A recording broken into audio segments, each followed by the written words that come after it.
Hi friends, welcome back to Red Lotus Tamil channel. நம்ம இப்போ டெய்லியும் பார்த்துட்டு இருக்க சீரீஸ் அகிரா சீக்ரெட். ஒரு பொண்ணு தன் கூட பிறந்த அக்காவை தேடி ஒரு ஊருக்கு போறா. கடைசியில் அவளோட அக்கா இறந்து போயிருக்கான்ற விஷயம் அவளுக்கு தெரியுது. அவளோட அக்காவை கொலை பண்ணது யாரு, அவளோட அக்காவோட உண்மையான ஃபேமிலி அங்க இருக்காங்களான்னு எல்லா விஷயத்தையும் கண்டுபிடிக்கிறா. இந்த சீரீஸோட முன்னாடி எபிசோட்லாம் முன்னாடியே போஸ்ட் பண்ணியிருக்கேன். ஒருவேளை நீங்க பார்க்கலனா அந்த வீடியோஸோட லிங்கை கமெண்ட்ல தரேன். வாங்க அடுத்த வீடியோக்குள்ள போகலாம். இந்த புரோக்கர் இறந்து போன கேஸ் விஷயமா பார்க்கும் அந்த ஆஃபீஸரை மீட் பண்ணி என்னாச்சு கேஸ்ன்னு விசாரிக்கிறான். அப்பதான் பார்க்குக்கு தெரிய வருது இந்த கேஸை சூசைட்னு சொல்லிட்டு க்ளோஸ் பண்ணிட்டாங்க எப்படின்ட்டு பார்க்கு விசாரிக்கிறான். அதுக்கு அந்த ஆஃபீஸரும் இந்த ஃபேக்டரியில ஒரு சிசிடிவி கேமரால இருந்து இந்த ரெக்கார்டிங்ஸ் கிடைச்சது. அதுல புரோக்கரே போயிட்டு தூக்க மாட்டிட்டு இறந்து போறது எல்லாமே ரெக்கார்ட் ஆயிருக்கு. அதனால இந்த சூசைட் கேஸ்ன்னு சொல்லிட்டு நாங்கள் க்ளோஸ் பண்ணிட்டோம்னு அவனும் எல்லாத்தையுமே போட்டு காமிக்கிறான். அந்த ரெக்கார்டிங்ல ஒரு ஆள் போயிட்டு தூக்க மாட்டிக்கிற மாதிரி தான் இருக்கு. அந்த புரோக்கரோட மூஞ்சும் தெரியல, அது புரோக்கரானும் தெரியல. இதனால பார்க்குக்கு இந்த விஷயம் கொஞ்சம் டவுட்டாவே இருக்கு. அதனால ஃபேக்டரிக்கே போயிட்டு அது எந்த கேமரா எங்க இருந்து அது கவர் பண்ணுச்சுன்னு எல்லா விஷயத்தையும் பார்க்கறான். பார்க் அந்த ஃபேக்ட்ரியில் அந்த கேமராவை பார்த்துட்டு இருக்கும் போது அங்கே வந்து சூப்பர்வைசரும் இந்த கேமரா சும்மாவே ஒர்க் ஆகாது, ஆனால் அன்னைக்கு மட்டும் திடீர்னு ஒர்க் ஆச்சு, கொஞ்சம் பிளிங்க் ஆயிட்டு அதுக்கப்புறமா தெளிவாகவே அந்த புரோக்கர் இறந்து போன எல்லா விஷயமே ரெக்கார்ட் ஆகிருக்குன்னு சொல்கிறான். இதை கேட்டால பார்க் புரிஞ்சுக்கிறான். அந்த கொலகாரனுக்கு தெரிஞ்சிருக்கு இந்த கேமரா ஆல்ரெடி ஒர்க் ஆகலன்னு. அதை யூஸ் பண்ணி இவன் தான் புரோக்கர் சூசைட் பண்ண மாதிரி செட் பண்ணியிருக்கான்னு ஹன்ஸ் கிட்டே இந்த கேஸ் விஷயமா சொல்கிறான். இதை கேட்டு ஹன்ஸும் கொஞ்சம் ஷாக் ஆயிடுறா.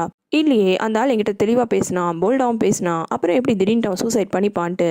இல்லை, ரெக்கார்டிங்ஸ் எல்லாமே நான் பார்த்துட்டேன், எல்லாமே நம்மளுக்கு அகேன்ஸ்டாக தான் இருக்குது. அது மட்டும் இல்லை, அந்த புரோக்கருக்கு நிறைய கடன் இருந்திருக்கு, அதனால் நீ இறந்து போக போகிறேன்னு அவன் சூசைட் நோட் வேறு எழுதியிருக்கான். அதனால் இந்த கேஸ் ரொம்ப ஸ்ட்ராங்காக சூசைட் கேஸ்ன்னு க்ளோஸ் ஆயிடுச்சுன்னு ஃபீல் பண்ணுறான். இது எல்லாத்தையும் கேட்டு ஹன்ஸும் கொஞ்சம் கன்ஃபியூஸ் ஆகிடுறா. அடுத்தது பார்க் கொஞ்ச நாள் யோசிச்சுட்டு எனக்கு ஒரு விஷயம் தான் சுத்தமாக புரியல, கண்டிப்பாக ஒரு கொலகாரனை கூட நம்ம ஈஸியாக கண்டுபிடிச்சிடலாம் போல இருக்குது, ஆனால் இந்த ஹைஜினோட ஃபேமிலியை கண்டுபிடிக்கிறது ஒரு பெரிய டாஸ்க்காகவே இருக்குது.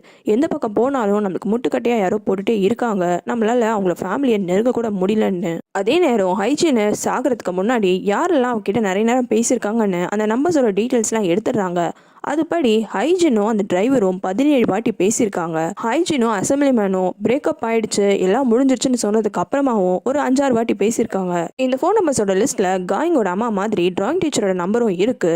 டிராயிங் டீச்சரும் ஹைஜீனும் ஒரே ஸ்கூல்ல ஒர்க் பண்ணியிருக்காங்க. அப்போ ஸ்கூல் ரிலேட்டடா பேசியிருக்கலாம், இருந்தாலும் அது என்ன ஏதுன்ட்டு ஃபோன் பண்ணி கேட்டு விசாரிச்சு வைன்னு ஹெட் ஆஃபீஸர் சொல்றாரு. பார்க்கும் கேட்டுக்கிறான். அடுத்து இவங்க 2 பேரும் சேர்ந்து அசம்பிளி மேனை தான் மீட் பண்ணுறாங்க. மீட் பண்ணி நீங்கள் எதுக்கு தேவையில்லாமல் ஹைஜீனுக்கு கால் பண்ணி பேசியிருக்கீங்க, அது மட்டும் இல்லாமல் அன்றைக்கி உங்கள் 2 பேருக்குள்ள எல்லாம் முடிஞ்சிருச்சுன்னு சொன்னீங்க எங்ககிட்ட, ஆனால் நீங்கள் அதுக்கப்புறமாவும் பேசியிருக்கீங்களே அப்படின்ட்டு கேட்குறாங்க. இவங்களும் அன்றைக்கி நீங்கள் பார்க்கில் வந்து என்னை மீட் பண்ணும் போது நான் என்ன சொன்னேன், ஹைஜீனுக்கு நான் காசு கொடுக்கலான்னு சொன்னேன்ல, அது போய் நான் ஹைஜீனுக்கு காசு கொடுத்ததான், ஆனால் நீங்கள் சொன்ன அளவுக்கு இல்லை, அதை விட டபுள் மடங்கு கொடுத்தேன். இந்த ஹைஜீனும் அந்த டிரைவரும் சேர்ந்துக்கிட்டு தான் என்கிட்ட இருந்து காசு பறிக்கிறதுக்காக நிறைய வேலைலாம் பார்த்தாங்க, அதனால தான் அது விஷயமா நான் ஃபோனில் பேசினேன்ட்டு சொல்லிடுறான். அடுத்து இவங்களும் அந்த டிரைவரை மீட் பண்ணி எதுக்காக நீயும் ஹைஜீனும் 17 வாட்டிக்கு மேலே பேசியிருக்கீங்க அப்படின்னு உங்கள் 2 பேருக்கு நடுவில் பேசுறதுக்கு இருக்குன்னு கேட்குறாங்க. இதில் அசம்பிளி மேன் வேற கொஞ்ச நேரத்துக்கு முன்னாடி இந்த டிரைவரும் ஹைஜீனும் சேர்ந்து தான் பிளாக்மெயில் பண்ணுறாங்கன்னு சொல்லியிருப்பான். அது விஷயமாவும் கேட்குறாங்க.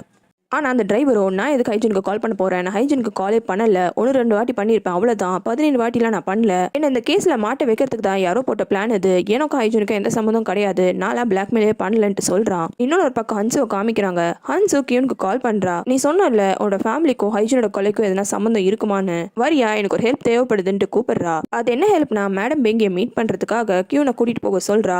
கியூனுக்கும் இந்த உண்மை தெரியணும், அதனால அவனும் ஹன்ஸுவை கூட்டிகிட்டு கிளம்புறான். காரில் அப்படி ஒன்றா போகும்போது ஹன்ஸு கியூன் கிட்ட நீ ஹைஜீன் கிட்ட கடைசியாக ஒரு என்வெலப் கொடுத்தேன்னு சொன்னல, அதில் வெறும் காசு மட்டும் தான் இருந்ததா, யூன்ஜி வேறு எதனா அந்த என்வெலப்புக்குள்ளே வச்சிருந்தாலான்ட்டு கேட்குறா.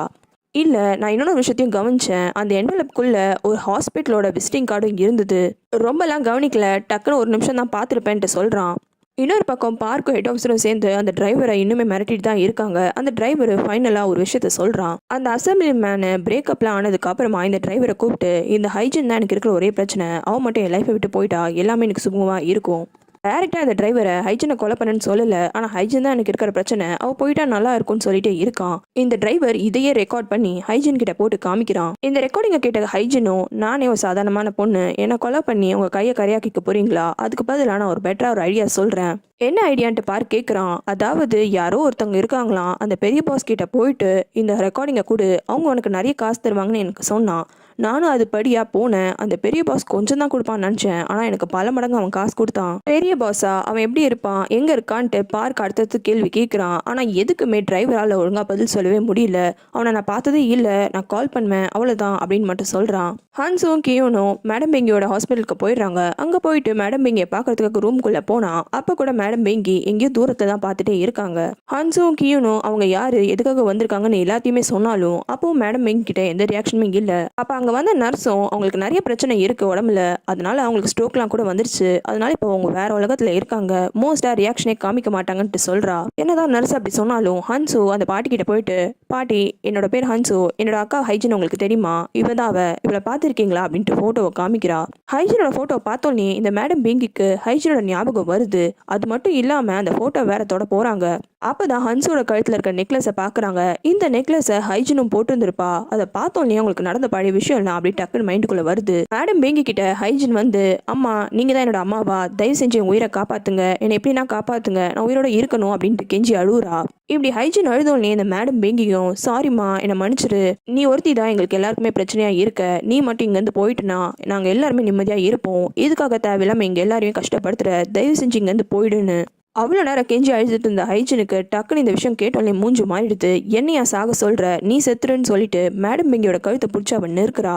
அந்த டிரைவர் எந்த ரெக்கார்டிங்கை ஹைஜின் கிட்ட காமிச்சானோ அந்த ரெக்கார்டிங்கை தான் ஹைஜினோ ட்ரெஷர் பாக்ஸ்குள்ள போட்டிருக்கா. அந்த treasure box medical shop lady கையில கிடைச்சோன்னே அவ கையில அந்த ரெக்கார்டிங்கும் கிடைச்சிடுது. அவ எல்லாமே பார்த்துட்டு இந்த ரெக்கார்டிங்கை போட்டு தான் அசம்பிளி மேனை மிரட்டுறா. இந்த மெடிக்கல் ஷாப் லேடிக்கு அந்த ஸ்கூல்ல அவளோட கண்ட்ரோல்ல வரணும், அதனால தான் இவ்வளவு மிரட்டி பாக்குறா. இருந்தாலும் அசம்பிளி மேன் கொஞ்சம் பயப்படாம தான் இருக்கான். அந்த ரெக்கார்டிங்கும் போட்டு காமிக்கிறா. அதை விட ஒரு பேப்பர் எடுத்து கொடுத்தோன்னே அதை பார்த்துட்டு அசம்பிளி மேன் ரொம்பவே பயந்துடுறான். அடுத்தது சில துணியெல்லாம் அந்த பாக்ஸ்குள்ள இருந்து எடுக்கிறா. அந்த துணியில கொஞ்சம் ரத்தம் எல்லாம் படிஞ்சிருக்கு. துணி மட்டும் இல்லாம யாரோட முடி கூட அதுல இருக்கு. இப்படி எல்லாமே கொடுத்தோன்னே அந்த அசம்பிளி மேனும் ரொம்பவே கோவப்படுறான். அடுத்து காய்ங்க காமிக்கிறாங்க. அவ ஒரு கண்ணாடியில அவளோட பர்த் மார்க்கை பார்த்துட்டு இருக்கா. அந்த பர்த் மார்க் அவளோட தொடையில தான் இருக்கு, ஆனா வெளியில தெரியாத மாதிரி இருக்கு. இத பார்த்தோன்னே ஹைஜனுக்கு இவளுக்கு நடந்த ஒரு விஷயம் அவளுக்கு ஞாபகத்துக்கு வருது. ஒரு நாள் சைக்கிள் ஓட்டிட்டு போகும்போது தெரியாம விழுந்துடுறா. அன்னைக்கு ஸ்கர்ட் வேற போட்டிருக்கா.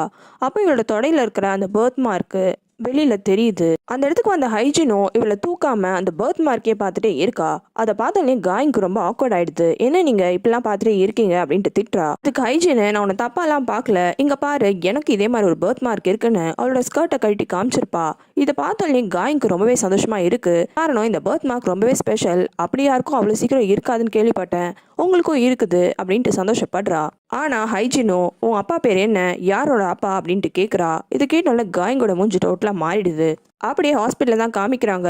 மேடம் பெங்கி ஹைஜினை அவளை கழுத்தை நெரிச்சு கொலை பண்ற மாதிரி யோசிச்சு பார்த்து அவங்களே தான் அவங்க கையை வச்சு கழுத்தை நெரிச்சுக்கிறாங்க. இவங்க இப்படி திடீர்னு பண்ணோன்னே ஹன்ஸும் கியோனும் ரொம்பவே பயந்து அப்படியே தள்ளி போயிடுறாங்க. பார்க்கு அந்த பெரிய பாஸை பற்றி டீட்டெயில்ஸ்னா கூடன்னு டிரைவர் கிட்ட கேட்குறான். ஆனால் அந்த டிரைவர் இந்த ஃபோன் நம்பருக்கு கால் பண்ணுவேன், அவங்களா வந்து கண்ணை கட்டி கூட்டிகிட்டு போவாங்க, இது வரைக்கும் அந்த பெரிய பாஸ் யாருன்னு கூட எனக்கு தெரியாது, இந்த நம்பருக்கு ஃபோன் பண்ணுவேன்னு ஒரு நம்பரை கொடுக்குறான். அந்த நம்பர் நாட் ரீச்சபிள்னு வருது. எனக்கு என்ன பண்ணுறதுனே தெரியல, இந்த கேஸில் மாட்டி வைக்க ட்ரை பண்ணுறாங்க, இந்த நம்பருக்கு கால் பண்ணால் ஆளுங்க வந்து கூட்டிகிட்டு போவாங்க, அவ்வளோதான் எனக்கு தெரியும்ன்ட்டு பயப்படுறான். அப்போ ஹெட் ஆஃபீஸரும் அப்போ எதுக்கு 17 வாட்டி ஹைஜின் கிட்ட பேசினேன்ட்டு அடுத்தது கேட்குறான். அதுக்கு டிரைவருக்கு, நான்லாம் அவ்வளோ நேரம் ஹைஜின்கிட்ட பேசவே இல்லையே, நான் கண்டிப்பாக பண்ணவே இல்லை, ஏதோ ஒரு வேலை பண்ணிருக்காங்கன்ட்டு திரும்பியும் பயப்பட ஆரம்பிக்கிறான். இவன் என்னதான் ஹைஜினோட கொலைக்கும் இவனுக்கும் சம்மந்தம் இல்லைன்னு சொன்னாலும் பார்க்குக்கு இவன் மேல டவுட்டாவே இருக்கு.